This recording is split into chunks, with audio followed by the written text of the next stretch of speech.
It was founded in 1728 by the mathematician and astronomer Jai Singh, who aspired to make it the most wonderful city in India, and succeeded at least in making it the most unique. This main street is over 100 feet in width and about 2 miles in length, running in a straight line.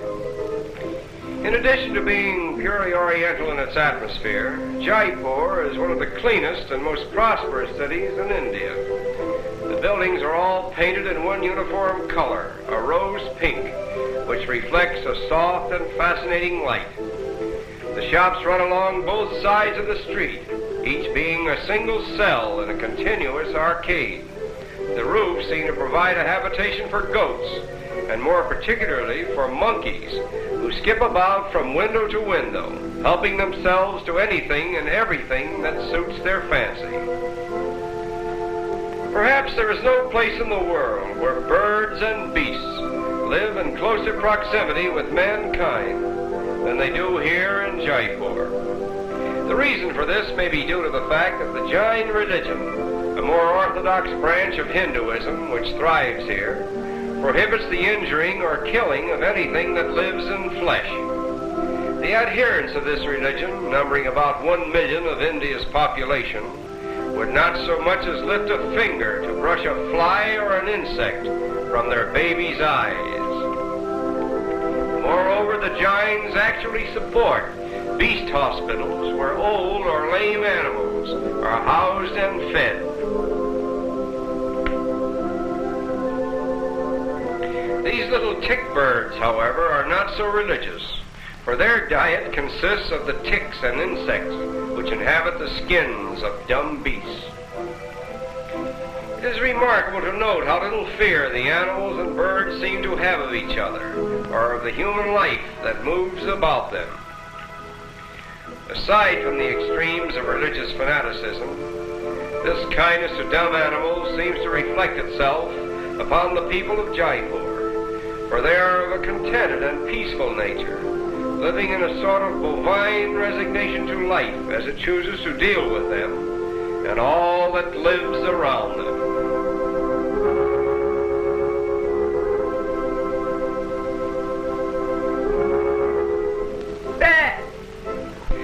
No one has been able to prove just where the proverbial Ark of Noah anchored with its cargo of animals, but if we may be permitted to venture our guess, we would say Jaipur.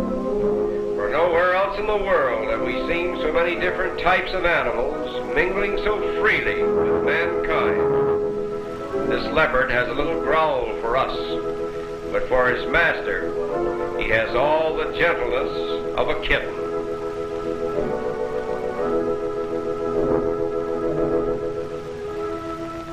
On the road to Amber, the former capital of Jaipur, we are reminded of the facetious remark, "When better bullock carts are built, India will build them."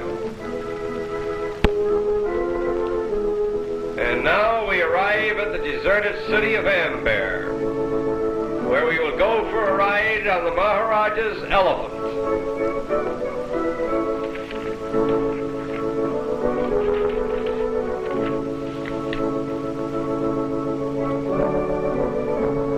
The approach to the Maharaja's palace on the back of one of his elephants lends an atmosphere to the journey that is typical of India. Our route takes us along one of the oldest roads in the world, leading from Jaipur through Amber and on to Delhi, a road over which has passed in sumptuous procession through centuries of time Mughal emperors, Maharajas, princes, dancing girls, and countless other phantoms of Oriental splendor, only to be supplanted in this day by groups of curious tourists from lands that were undiscovered when Amber was at the zenith of its power and glory. After a short journey, we come within view of Amber Palace, built about 400 years ago and abandoned in 1728, when the whole court of the Maharaja moved to Jaipur. There are several of these deserted palaces throughout India, which were built at enormous cost and and then suddenly abandoned by the whim of an extravagant ruler who apparently enjoyed the thrill of building new palaces and new cities. The silence and repose of Amber is now emphasized by the wild peacocks, which are prone to inhabit the abandoned habitats of men. The grounds of the palace also provide a haunt for wild monkeys.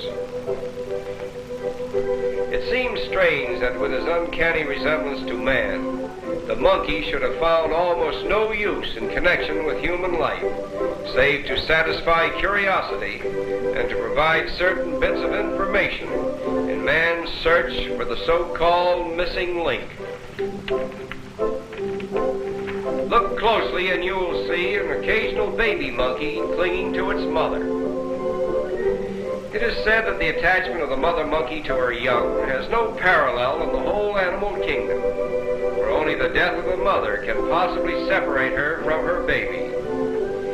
She brings into existence only one baby at a time, and like human babies, it is in a condition of utter helplessness for almost a year.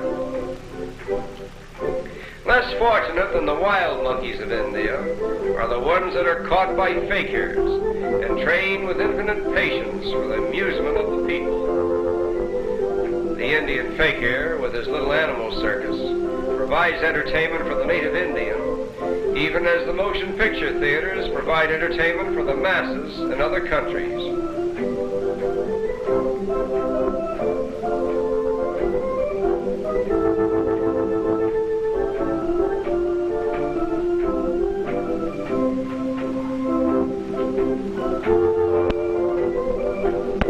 Attention! The camel cart of His Highness, the Maharaja of Jaipur. Whoa! Of all the strange accidents, imagine a couple of camels dropping in on you during your Sunday drive. Fortunately, no one was seriously injured. After a moment of adjustment, the automobile and the camel cart go their respective ways, little the worse for their experience. Nevertheless, this strange accident illustrates with a moral the fact that automobiles are out of place in Jaipur. Somehow it seems a pity that one little remote corner of the earth, where man and bird and beast live in perfect harmony with each other, could not be spared the encroachments of the machine age.